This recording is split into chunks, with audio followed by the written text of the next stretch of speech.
Bom, são 8h14 em Campos, 8h14, agora faz 24 graus com tempo bom na planície Goitacá, que amanhece aí esta semana, segunda-feira, dia 30 de novembro, com o novo prefeito eleito nas urnas em Campos, o Vladimir Garotinho, também tendo o Caio Viana. E ontem a gente analisava aqui no finzinho da nossa transmissão, o Aloysio participava com a gente, fechando essa cobertura das eleições 2020, né, na parte eleitoral, no que se diz respeito a essa questão do voto, né, e ele falava aqui sobre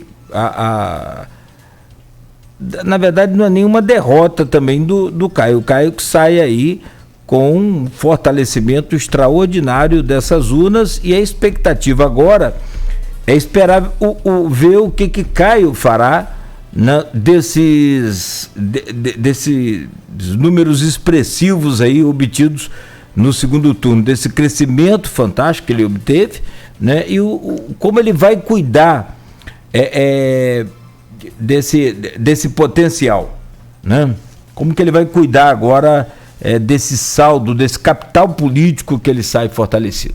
Bom, professor Hamilton, no bloco anterior a gente colocava aqui, o Arnaldo comentava, e a gente falava aqui também sobre essa questão da mudança, e o que falta ao eleitor brasileiro promover aquela mudança de verdade, quando ele sai do Porto Seguro, avança mar adentro, aí quando ele vê que a coisa está ficando meio que revolta, meio que instável, ele volta para o Porto Seguro, e por que não ele segue adiante e promove outras mudanças para tentar, para ver como é que esse pensamento do eleitor nos ajude a entender aí, por favor. Ou também, de repente, falta ao eleitor uma opção de fato de mudança.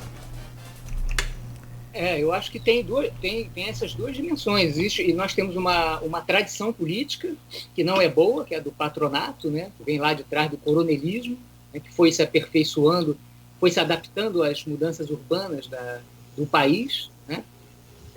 Isso pelo lado da demanda, né? E pelo lado da oferta, a gente não tem um sistema de partidos, na verdade, né? A gente precisa instituir um sistema de partidos. Por quê? O sistema de partidos é que oferta ao eleitor as opções programáticas mais ou menos coerentes que norteiam a disputa entre os grupos, os interesses, as classes sociais, as corporações, né? Enfim, os vários segmentos que compõem a sociedade moderna. Nós não temos essa oferta de alternativas. Então, a nossa política é toda dominada por oligarquias. E mesmo o aparecimento do PT, né, nos anos 80, a esquerda sempre furando esse esquema oligárquico, né? Desde lá dos anos 20 do século passado, o Partido Comunista Brasileiro, criado em 22, foi o primeiro partido nacional do Brasil, né? Depois, o sistema partidário brasileiro só se nacionalizou nos anos 40, né? Depois do Estado Novo, em que o Vargas queimou as bandeiras regionais, houve uma política de reversão do regionalismo oligárquico a partir da ditadura Vargas.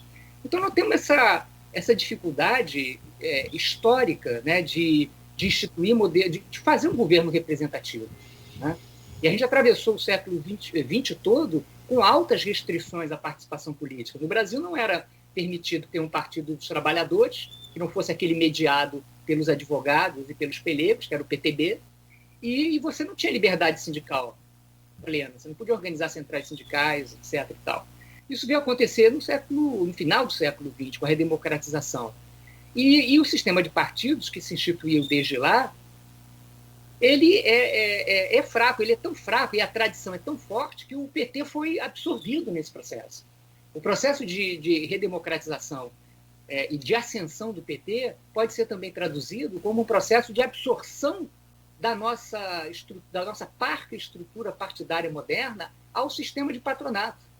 De modo que hoje todos os gatos são pardos, inclusive o PSDB e o PT, porque depois do PT o PSDB era o partido de maior identidade política. Então, esse é o primeiro desafio. Você precisa ter um sistema de partidos que oriente os vários grupos sociais. E como é que se divide os sistemas políticos? Eles se dividem entre direita e esquerda, centro-esquerda, centro-direita, e tem todas as nuances entre a direita e a esquerda, né? E como isso se apresenta no Brasil? Não se apresenta, né? E aí como é que o eleitor rompe a bolha? Inclusive, a gente tem quando a gente fez agora essa reforma instituindo o fundo, a gente já tinha um fundo partidário, agora a gente instituiu o fundo eleitoral, você fortaleceu ainda mais as direções dos partidos, sem que o eleitor tenha qualquer capacidade de interferir na vida do partido. Primeiro que a vida interna do partido, quase toda ela fraudada, né? Na prática das direções, dos comitês eleitorais provisórios, que se tornam permanentes, né? Que são os diretórios partidários, que são todos indicados pelo dono do partido, né? Quer dizer, essa gente tem hoje muito dinheiro, né? E o eleitor interfere nisso como? Ele não participa de primárias, ele não é filiado a partido. Então você tem um sistema partidário forte que o eleitor não tem nenhuma ingerência nesse sistema partidário, ele nem participa diretamente do partido, nem participa da escolha dos candidatos do partido. Então como é que o eleitor fura a bolha? Ele fura a bolha em alguns momentos de raiva, de descompensação, de crise aguda desse sistema de oligarquias, e ele vota naquele movimento contra todos que estão aí. Ora, há um limite nesse movimento, porque ele é muito irracional, porque você sai atirando para todos os lados, né? E foi assim que o Witzel, o Coutinho estava lembrando aí no intervalo do Witzel, o desaparecido, foi assim que o Witzel foi eleito, foi assim que o Bolsonaro foi eleito, uma coisa inacreditável. Quem era Bolsonaro? Não era nada, foi eleito. E a gente já teve outros episódios assim também, né? Como o Collor, né? Mas na nossa história, como o Jânio lá atrás. Então a gente, num sistema que não é representativo, ele é um sistema necessariamente irracional que vive de uma erupção, né? O Jânio lá atrás, nos anos 60, era a expressão também, embora com partidos nacionais, de uma estrutura partidária muito, muito frágil, porque no final das contas, você, para decidir certas pautas fundamentais da sociedade, divide a todos os partidos, o que demonstra que os partidos dos anos 60 não eram plenamente programáticos. Por exemplo, você ia discutir reforma agrária nos anos 60, você tinha gente a favor da reforma agrária em todos os partidos.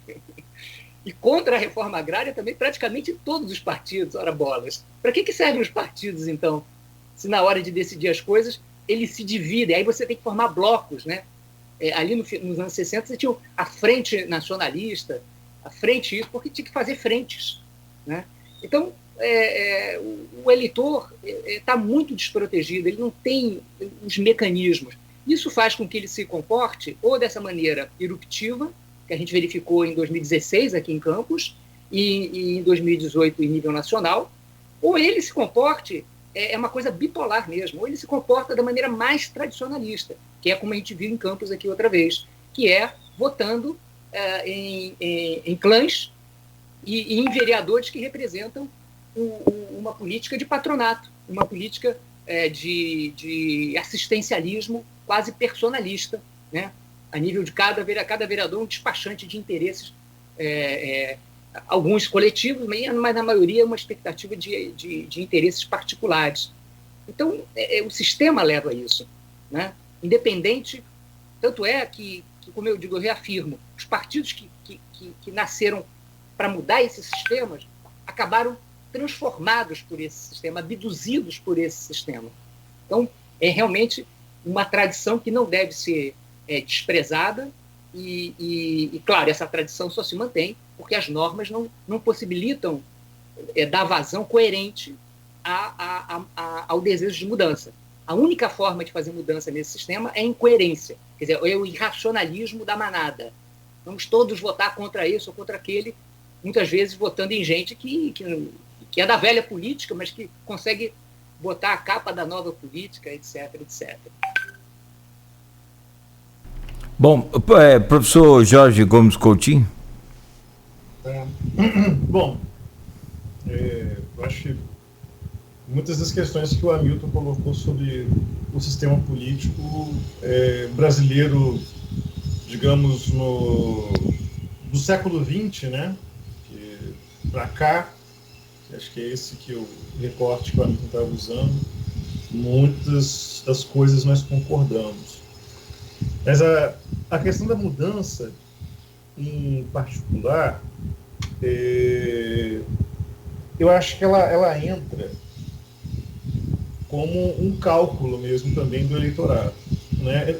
É muito importante a gente, não sei se também o Hamilton vai concordar comigo, mas as eleições locais, elas não obedecem os mesmos princípios e imperativos necessariamente das eleições nacionais. O que explica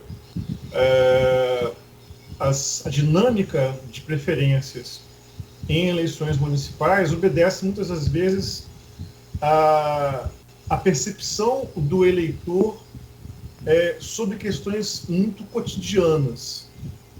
Tá? Ou seja, o cara, na média, ele está ali avaliando, por exemplo, o serviço de transporte público, né? Ele está avaliando ali a rua limpa ou a rua esburacada, né? O postinho de saúde, tudo isso ele associa ao poder local, né? O eleitor, em eleições municipais, ele tem uma leitura muito concreta, né? De suas demandas naquele âmbito ali, que é o que ele vive, a cidade onde ele vive, né? E muitas das vezes esse sentimento de mudança, Cláudio, ele vai na direção de, olha, eu estou bastante insatisfeito com o que está sendo feito, ou ele vai tentar, se ele está minimamente contemplado, ele vai tentar ver algum tipo de continuidade daquele projeto para aquela cidade onde ele está vivendo, tá? Isso a gente pode olhar, eu acho, tudo bem, a gente assiste Campos, por exemplo, como eu falei já em outra ocasião, né? O projeto Rafael Diniz, ele foi um projeto que foi bastante criticado por uma parte importante da população, né? Ele teve um nível de rejeição muito elevado, né? Portanto, na ótica do cidadão, aquela ideia de mudança não foi satisfatória. Então o cara faz um cálculo, ele pega pela memória dele e diz, olha, então eu vou voltar àquele grupo anterior. E os dois grupos que foram para o segundo turno, tanto na chapa Caio Viana quanto na chapa Vladimir Garotinho, são grupos que têm uma experiência administrativa pregressa em Campos. Mas vamos olhar uma cidade limítrofe aqui, a nossa, né? São João da Barra, por exemplo. Carla Machado está sendo reencaminhada, eu acho, pela 4ª vez à prefeitura, ao executivo local. Ou seja, me parece que é um projeto político em âmbito local muitíssimo bem sucedido e bem avaliado por sua população. Aí, nessa ótica, aí voltando, como falei, às demandas e à perspectiva concreta, né, do eleitor, né, me parece que, de alguma maneira, uma parte importante da população sanjoanense aprova a maneira de Carla Machado governar a cidade, né? Enquanto que, no caso em particular em Campos, né, o que nós vimos foi a desaprovação, né, da maneira que o Rafael Diniz e seu grupo gerenciaram a coisa pública, as políticas públicas. Ou seja, é como estou dizendo, a ideia de mudança ou permanência no âmbito das dinâmicas de decisões do eleitor em eleições municipais, ela obedece, como eu falei, muitas das vezes a questões muito concretas, a questões muito cotidianas do exercício mesmo do poder e de políticas públicas que aquele eleitor está ali diariamente aprovando ou reprovando o que está sendo feito. Cada hora que o cara chega num ônibus, por exemplo, e xinga o prefeito, né? Isso daqui está uma bagunça, e está dizendo o seguinte, olha, eu não estou aprovando essa administração. e vou dar o troco na urna, né? Agora, a grande questão é se as mudanças elas serão para melhor, se elas serão para pior, quando elas acontecem, aí é uma questão, né, Cláudio? Adam Smith dizia isso, né? Só há racionalidade se há plena informação. Senão não há racionalidade. Se você tem informação pela metade, você não quer dizer que você vai tomar a melhor decisão possível, né?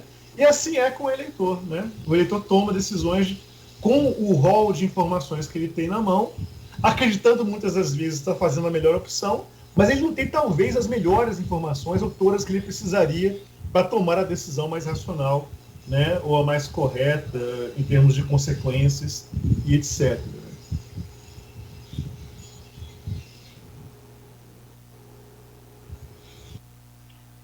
Eu vou pedir aos nossos entrevistados, é claro que as colaborações deles são super enriquecedoras, mas para a gente conseguir abordar os temas que ainda faltam nesse bloco, para tentar medir a resposta em 4 minutos, mensurar em 4, 5 minutos no máximo cada uma delas, nós temos 3 tópicos para falar ainda. O primeiro que eu queria discutir com vocês, vou começando com a Hamilton, é com relação a essa renovação de 80% na Câmara, sendo que é uma renovação com velhos nomes voltando, grupos políticos voltando, o que isso representa para a política e como essa questão do apoio fez pouca diferença na eleição a prefeito no segundo turno, já que, por exemplo, Vladimir aglutinou muito mais vereadores do grupo político e teve um crescimento muito menor no número de votos.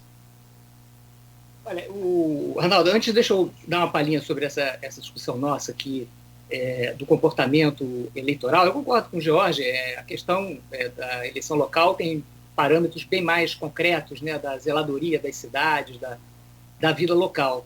Eu acho que a questão toda, para a gente entender a interseção do local com o regional e o nacional, né, do micro com o macro, é a gente entender como esse eleitor ele está se expressando, né? E no caso, claro, você pode ser conservador, você pode ser transformador. A questão o eleitor tem as condições para escolher a informação? Sim, ele tem. Mas ele tem as condições estruturais para optar? Não, ele não tem. É esse o problema. A questão não é só a informação, a questão é também as estruturas de oferta, as estruturas de decisão.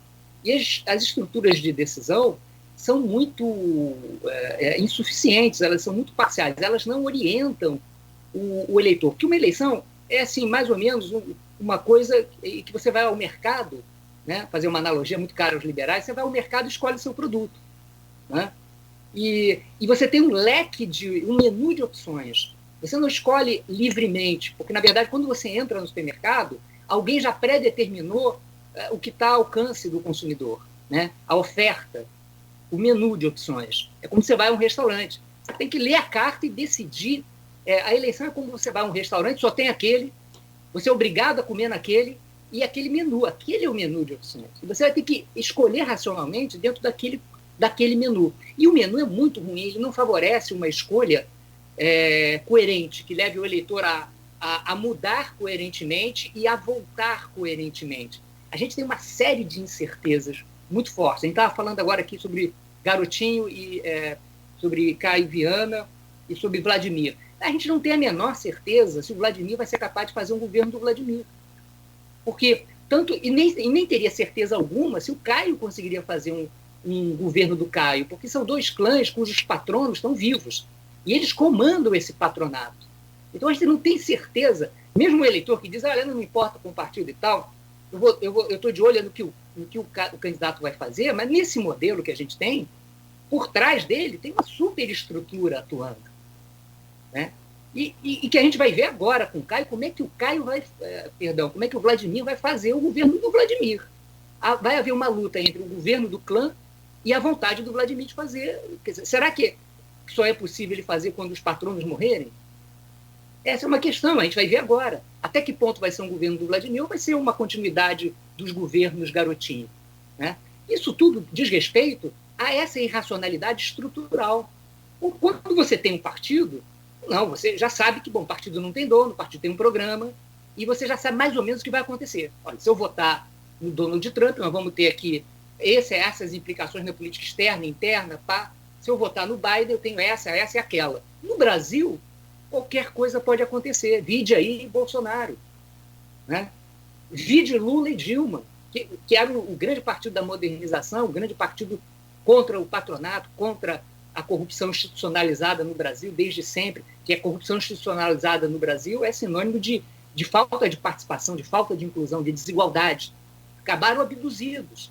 Então você nunca sabe o que vai acontecer, porque a estrutura partidária e política ela é frágil de cabo a rabo.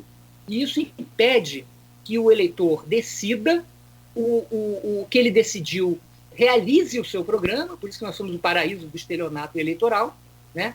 E a gente vai de crise em crise, cada vez mais com a percepção que o sistema representativo não funciona. Como lá, o grito de 2013 já tinha falado. Acho que a grande novidade que a gente vive hoje no Brasil é que todo mundo tem voz, as redes sociais rapidamente aglutinam o descontentamento. Então, o eleitor se comporta de uma maneira tradicionalista, ele vota em... quem entrou na Câmara de Vereadores, representativos na Câmara de Vereadores de Campos? E eu só identifiquei um líder programático ali, que foi o Twin. Esse mesmo, eu acho que ele entrou porque tinha ali a questão da Paralimpíada. Isso significa o seguinte, a questão programática, e saiu o Crespo, que tinha a questão programática da produção agrícola, etc. Como é que pode? Toda elite pensante falando que a agricultura é a saída, e o cara na Câmara que pensava a questão da produção da agricultura não está lá. Esse descasamento radical. O que significa isso? As pessoas votaram pensando em outra coisa, né? Para não me alongar, elas votaram pensando em assistência. E assistência de uma maneira específica. A assistência pública não passa pela política pública. Não tem relação com a sanidade financeira do município. A assistência pública depende de uma relação instituída na Câmara com o vereador que eu elegi. E com uma liderança que eu coloco que tem essa tradição de me atender. Então, eu acho que a questão para a gente discutir é por que, no final das contas, a única opção do eleitor, quando quer ganhar quer ter alguma participação nesse jogo, é por via do privatismo, do neocoronelismo. A gente não consegue botar a nossa democracia no trilho da disputa programática, partidária e da discussão de política pública. Eu acho que esse é o ponto que a gente tem que enfrentar daqui por diante. Desculpe ter me alongado, Arnaldo. Nada que isso. George, por favor, sua impressão sobre essa renovação da Câmara de Campos. Estão me ouvindo? Tá ótimo.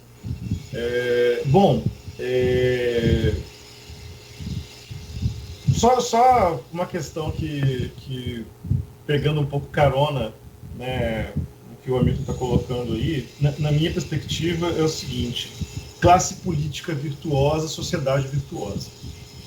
Uma sociedade... que é a perspectiva que o Vanderlei Guilherme dos Santos defendeu até os últimos momentos de sua existência terrena, né, de que a classe política é muito mais um reflexo daquela sociedade do que qualquer outra coisa, né? Ela expressa as virtudes e os vícios que estão ali contidos. Sobre a questão da renovação, Arnaldo, a renovação ela foi nominal, né? Em comparação com a atual fisionomia da Câmara de Vereadores campista. Os 80% eles fazem sentido se compararmos com os atuais nomes da vereança local, né? Mas como justamente eu coloquei, ela é uma renovação de superfície, é uma renovação nominal. Ela, em última instância, ela reitera, isso inclusive eu até mesmo conversei com o nosso querido Aloysio, que está já, espero, aproveitando o seu momento sabático, né, pós-eleitoral,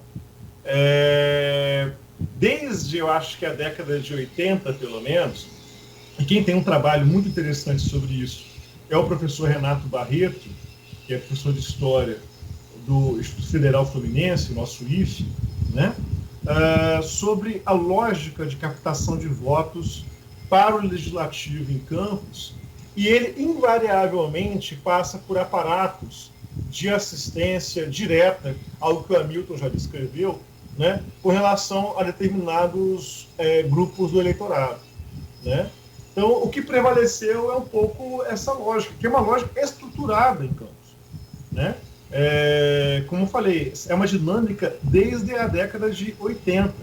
Eu me lembro que nesse trabalho do professor Renato Barreto, a taxa de sucesso na concorrência eleitoral, ela estava, até muito pouco tempo atrás, vinculada aos aparatos particulares que aquele cara tinha, seja de repente de assistência social, seja de diversão, um trio elétrico, ou qualquer coisa do gênero. Aquilo que ele entregava diretamente para o seu eleitorado.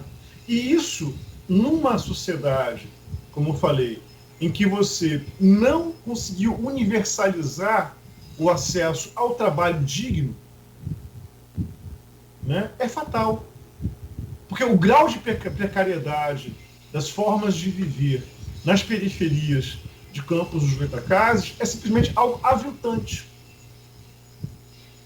Então faz todo sentido, sim, você ter mecanismos e aparatos assistencialistas, clientelistas, mas que, dentro da lógica desse precariado, atende a demandas de curtíssimo prazo que podem fazer diferença entre o viver e morrer em 24 horas, compreende? E isso, sim, claro que afeta a dinâmica, né? Mas ele demonstra, em última instância, uma fragilidade da própria estrutura dessa sociedade. Para mim, na minha perspectiva, é muito mais o sintoma do que a doença. Né? E óbvio, né? Então, essa taxa de renovação, como eu falei, ela só poderia ser nominal, só poderia ser superficial. E é um perfil, aí eu acho, já começando a puxar para fora, né, do nosso canavial, como dizia, né, o querido Aloysio, citando o Capi, né? Em última instância, se tornou aí um perfil muito próximo de uma Câmara de Vereadores situada no espectro político, no campo de uma centro-direita fisiológica. Né? Em última instância, você criar ali possibilidades de atuação política que elas não são disruptivas, pelo contrário. Né? Ou seja, essa renovação, como eu falei, ela não passa da página 2, talvez. Bem, a gente tem aí mais assuntos para a gente abordar, mas agora também saindo um pouquinho do nosso canavial, como o Jorge falou, Hamilton, começar com você, com relação ao recado das urnas para 2022 na sua análise. Eu coloco aqui que o PT passa por um processo de sangria muito forte desde a Operação Lava Jato em 2014, ainda assim fez a maior bancada no Congresso Nacional na eleição de 2018, né, que foi uma vitória para o PT, embora derrotado na eleição presidencial, e nesta eleição não faz nenhum prefeito de capital, que não acontecia desde a redemocratização. Por outro lado, tem o fenômeno do Bolsonaro, que é um fenômeno avassalador, que veio em 2018, mas que em 2020 não conseguiu emplacar uma vitória avassaladora, nenhuma grande vitória. Salvo o melhor juízo, se estiver equivocado, corrigiria aqui depois, só venceu em 2 das cidades nas quais declarou apoio, ao menos nesse segundo turno. Então, assim, saem derrotados tanto o PT, por perder bastante a sua densidade nessa eleição municipal, como também o Bolsonaro, que não conseguiu aí emplacar prefeitos, inclusive na capital do Rio de Janeiro, com Marcelo Crivella, que vinha aí de um processo de desgaste e rejeição muito grande. Por outro lado, o discurso do Eduardo Paes e do Bruno Covas tentam nacionalizar a questão, falando que é um recado para que o país volte aí a uma questão de democratização sem radicalismo. Você acredita, Hamilton, e depois faço essa mesma pergunta a George, tem algum recado dessas urnas de 20 para 2022 na eleição presidencial? Olha, se tem recado, eu não sei. Eu acho que em algumas capitais pode ser dito que tem recado. Tem agora, com segurança, tem reflexos. Né? Essa eleição deixa reflexos. Eu acho que o grande derrotado é o PT, porque o PT é a grande força moderna, estruturada do nosso sistema político, e, de fato, ele impressionou o modo como ele não conseguiu colocar os seus candidatos e teve pouco papel, ou nenhum papel, na projeção dos outros candidatos de esquerda. Eu tenho a impressão até que se Manuela e Boulos não tivessem que carregar o fardo da aliança deles com o lulopetismo, teriam ganhado essa eleição. Acho que, no final das contas, o que fez virar a eleição lá em Porto Alegre e fez sacramentar a situação do Bruno Covas é que eles têm esse fardo, esse piano, que é carregar o Lula. Né? Onde o Lula fez questão lá ele tentou nacionalizar a eleição, e o partido, pela primeira vez, um reflexo de sobrevivência, reagiu, né, a isso, tentando se desvincular, de certa maneira, dele. E aonde não se desvinculou, no caso, por exemplo, do Recife, a Marília Reis deu um tiro no pé, porque ela estava ensaiando uma recuperação ali, e, de repente, eu acho que ela usou a dose do Lula de maneira exagerada e acabou fazendo com que o conservadorismo, que estava começando a se aglutinar em torno dela, voltasse correndo para o candidato do PSB, por conta dessa dualidade lá de 2018. Eu digo que o PT é o mais prejudicado, porque o Bolsonaro ele próprio se desmanchou no processo. Né? Ele tinha um partido que não era nada e se tornou alguma coisa em função do movimento que ele liderou ali em 2017 e 2018, e ele desestruturou. Então, claro, ele saiu derrotadíssimo também, mas isso não me surpreendeu, essa derrota tão acachapante, porque a política é assim, a política você pode viver de movimentos, né? Mas há uma tendência na política à rotinização, e por isso que qualquer movimento político que não se institucionalize, ele tende a desaparecer. Né? E no caso, a não ser que você consiga manter um movimento incessante, por uma questão como é o caso, né, do nazismo, do nazifascismo na Europa, nos anos 20, 30, naquela expectativa totalmente irracional do expansionismo, né, da volta da glória do Império Romano e da Grande Germânia. E aquele negócio só se sustentou como um movimento dependente da guerra. Né? Agora, a política sem a guerra ela tem que se institucionalizar. E o Bolsonaro se recusa a isso porque ele não tem a dimensão da política. Né? O Bolsonaro vem de uma franja terrorista do regime militar que habitava ali os porões da ditadura, né? Botar bomba em Rio Centro, as operações especiais da polícia política, que tangenciava a polícia civil, polícia militar, todo o corpo policial do Brasil, inclusive o crime organizado também. Né? Vamos lembrar do Major Curió lá no Pará, ali na Serra Pelada. Né? Quer dizer, vamos lembrar do Capitão Guimarães no Jogo do Bicho do Rio de Janeiro, todo um esquema de submundo, né, da política e tal, que os militares usaram para combater os comunistas, né, nos anos 70. Que tinha força, que tinha tradição nas favelas, nas comunidades pobres. Inclusive lá no Pará fez guerrilha. Então, eles usaram de todos os instrumentos no processo de repressão. Então, Bolsonaro, eu fico impressionado, agora é o ano da verdade para ele, porque ele não tem a menor condição, ele não consegue nem aquela reunião lá que o Moro nos fez o favor de tornar pública, ele não sabe nem conduzir o governo dele é uma luta constante entre facções, né? Ficam se digladiando e vão se... É uma combustão. Eu acho que ele não sobrevive. Então não me surpreendeu que ele tenha desmanchado na eleição, porque nem sequer partido ele conseguiu manter para disputar, para dizer, olha, aqui, o conservadorismo é o bolsonarismo. E com isso, o conservadorismo assumiu que foi ele que tirou o conservadorismo da janela, do armário, e botou na janela. Ele tirou a direita do armário e botou na janela. Mas agora ele está vendo outros grupos conservadores covardes e fisiológicos assumirem o bônus do movimento que ele fez, pela absoluta incapacidade política. Então, isso são recados, viu? Do meu ponto de vista, são recados fortes de que vai surgir coisa nova na esquerda e coisa nova na centro-direita em 2022. É o que está se ensaiando. Jorge, eu acrescento também o papel do PSOL nessa eleição, no caso do campo de esquerda, se o PSOL sai mais fortalecido dessa eleição do que todos os outros partidos, inclusive conseguindo um prefeito de capital que o PT não conseguiu. Tá. Bom, vamos lá. Mas peraí, volta ao Hamilton ou vai comigo? Não, pode ir com você. Hamilton, a gente conclui daqui a pouco. Tá, beleza. Olha, Arnaldo, eu vou tentar trazer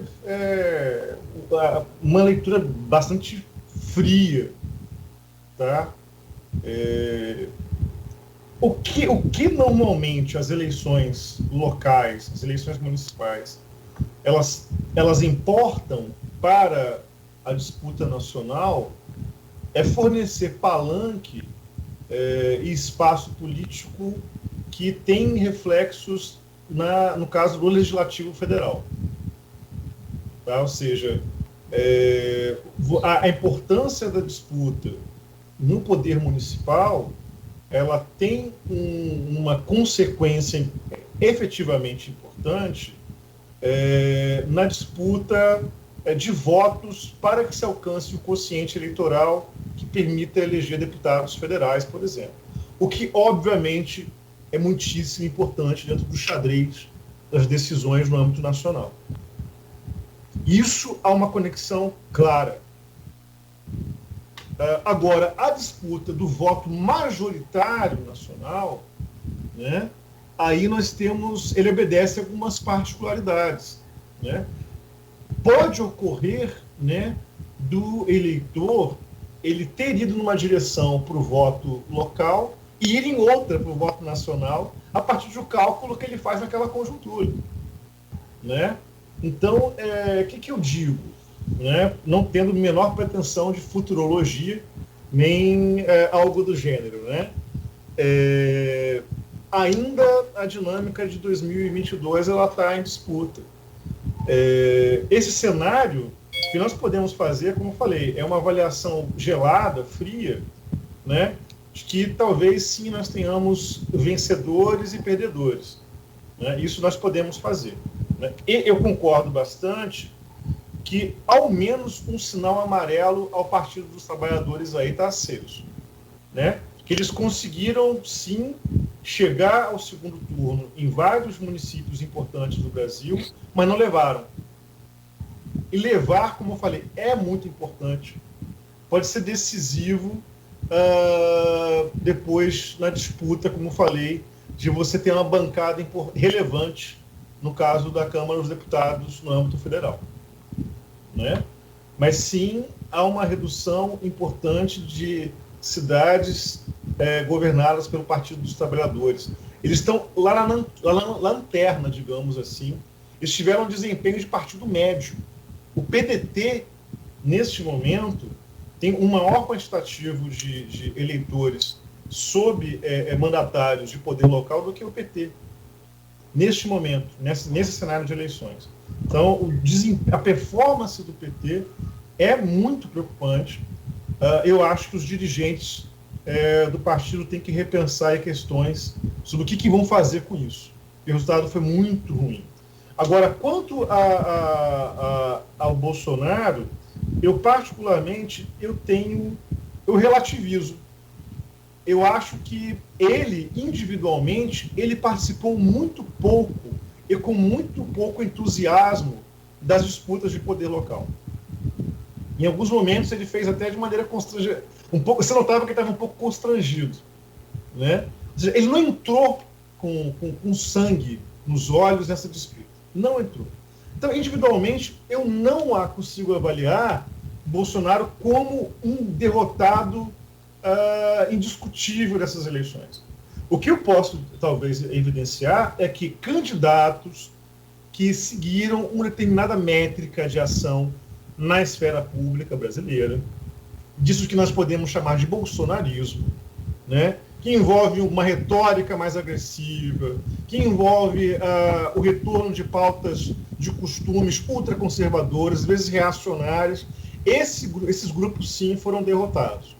Os que tentaram simular essa gramática de atuação no espaço público, eles foram derrotados. Nós tivemos a vitória de partidos tradicionais, atores tradicionais, né? Ou seja, essa política mais, como eu falei, retoricamente agressiva, ela perde nessas eleições. Mas agora, o Bolsonaro, enquanto agente político individual, eu relativizo se ele perdeu realmente. Eu acho, na minha perspectiva, ele já está no segundo turno de 2022, mantidas a temperatura e pressão.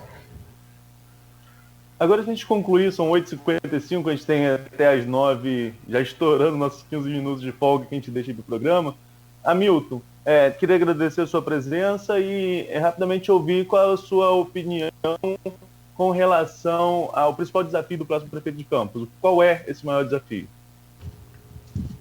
Bom, eu acho que o maior desafio é enfrentar a crise financeira, a mudança de paradigma da administração local, que baseada na riqueza do petróleo, que agora entra num contrafluxo, né? É administrar a escassez, que é o princípio de toda administração, mas aqui virou uma exceção. Aqui era administrar, né, o excesso de receita, né? E o que se demonstrou um desastre, né? A famosa maldição do petróleo, que é a maldição do excesso de riqueza que não vem da atividade produtiva. Então, o desafio é fazer isso em meio a um sistema político desestruturado, dominado por patrões, por patronatos, por clãs, que têm seus interesses internos ao município e externos ao município, e que eu não sei efetivamente até que ponto eles vão ter a dimensão da responsabilidade e até que ponto vão assumir a responsabilidade pelo futuro da cidade, né, na medida que você vê que o que o eleitorado ele sinalizou para essas lideranças políticas. Que você não é responsável por colocar o município em dificuldade, que a sanidade financeira do município não é um negócio importante. O importante é que você possa alimentar a expectativa de oferecer assistência e oferecer benefícios. Então, esse recado que veio das urnas, que é o assistencialismo e o particularismo do atendimento de demandas egoísticas do eleitorado, dos eleitores, não é um bom recado para elites políticas, cuja tradição é exatamente fazer isso com o dinheiro público, né? Então, eu vejo assim com grande apreensão o futuro da cidade. A gente tem grande chance de chegar, embora, claro, talvez eles tenham aprendido alguma coisa com os erros do prefeito Rafael Diniz, que a gente já discutiu aqui em várias outras oportunidades, né? Que não teve a coragem política de fazer o ajuste necessário. Eu tenho a impressão que, pelo menos, nos primeiros, eles vão ter que colocar a máquina de pé, vão ter que fazer os ajustes, imagino, porque se eles não fizerem pelo menos o ajuste necessário, eles vão cair no ostracismo como caiu o Rafael. Mas a minha expectativa é que eles façam isso conjunturalmente, só para botar de novo a galinha dos ovos de ouro, para botar ovos de ouro e eles poderem usar os ovos de ouro para os objetivos políticos dele. Eu acho que a municipalidade, infelizmente, tem pouca chance de realmente lucrar com essa dinâmica política. Eu sou um pouco pessimista, viu, Arnaldo? Hamilton, George, desculpa. Bom, vamos lá. Tá me ouvindo? Sim. Beleza. Sim. Olha, eu acho que alguns pontos do meu diagnóstico encontram-se com o que o Hamilton está colocando. Mas talvez algumas outras questões elas tenham sutis divergências. Eu acho o seguinte, que é um problema, inclusive, dos poderes no âmbito local, no âmbito estadual e no âmbito federal, né? O que fazer com o legado da Constituição de 88? Que é uma questão de abrangência de políticas públicas no âmbito da saúde, da educação, né? Que sim pressionam em termos fiscais, né? Para que elas possam se concretizar na realidade, né? E como que nós vamos fazer em termos orçamentários para que se implemente esse esboço de estado de bem-estar nos 3 níveis de governo, como eu falei, local, estadual e nacional. Eu acho, um dos maiores desafios neste momento dessa década de 20, né, do século XXI em todas as esferas. E Campos não está fora disso. Né? Campos, inclusive, precisa lidar aí com uma pressão por serviços e políticas públicas e sociais que vai crescer. 2021, na minha perspectiva, até comentava isso com o Cláudio, né? Nós tivemos em 2020, em termos de demandas de procedimentos eletivos no âmbito da saúde pública, um achatamento à medida que estava se cuidando da emergência da pandemia. Essas demandas, em dado momento, com a pandemia arrefecendo, elas vão vir à tona e numa pancada só. Então, como é que você vai dar conta, né, em termos orçamentários, de uma maior demanda por saúde? Como é que você vai dar conta, por exemplo, em um cenário de crise de uma economia em frangalhos, né, de maiores políticas sociais para esses agrupamentos que estão fora do mercado de trabalho formal? Como é que o mandatário local vai lidar com isso? Sabendo que tem uma pressão orçamentária, né? Não é pouca coisa que está se vislumbrando caso tudo se encaminhe, né, para que o Vladimir assuma a prefeitura de Campos em janeiro. No mínimo, vai ser necessário a mistura de criatividade com responsabilidade fiscal. Porque também, mesmo no campo de políticas progressistas e de centro-esquerda, nós vimos isso um pouco como o RICA, né, no Uruguai, você não pode ignorar a questão orçamentária fiscal. Né? Agora, como que você vai implementar e lidar com ela num cenário de escassez de recursos? Aí entra a criatividade, entra a vontade política, etc. E como eu falei, não será pouca coisa o que nós vamos vislumbrar a partir de janeiro de 2021. Desejo sorte. Muito bem. Para nós, né? Tem a questão da educação também. A pandemia causou um rombo aí, né? Sem dúvida nenhuma, muito grande. Bom, são 9h02. Vontade que, particularmente falando, a gente fica aqui até meio-dia, mas vamos à luta. Eu agradeço aí aos professores, cientistas políticos que nos emprestaram mais um pouquinho aqui dos seus vastos conhecimentos. Professor George Gomes Coutinho, né, muito obrigado pelo seu carinho. Pena que se deu sorte hoje, por causa do tempo, esgotou, não vai dar para pedir a música. Cara, outro dia. Arnaldo, o professor Hamilton deve conhecer você também, eu não sabia. O cara toca e canta muito. Muito bom. Muito mais do que. Do Cláudio. Não, muito mais do que tocar e cantar muito, o repertório é fabuloso, fantástico. Então, eu já gostava dele como professor, como cientista político, agora estou seguindo como cantor, como músico. Um abraço, Jorge. Bom dia, muito obrigado. Uma boa semana aí e, mais uma vez, boa sorte para você também sempre. Professor Hamilton, muito obrigado pelo seu carinho, muito obrigado pela sua sempre e pronta gentileza de nos atender, né? E que a gente possa estar brevemente juntos aqui nos estúdios, assim que tiver tudo controlado com relação aí a essa pandemia. Um grande abraço, sucesso para o senhor também. Muito obrigado e sempre um prazer participar aqui com gente tão interessante, tão brilhante aqui na discussão dos problemas nacionais e locais. Muito obrigado. O Arnaldo Neto também, com o seu talento aí, que eu descobri também essa semana, recentemente, né, multifacetado para internet, jornal, rádio e agora televisão, que eu não sabia também. É muito talento, gente.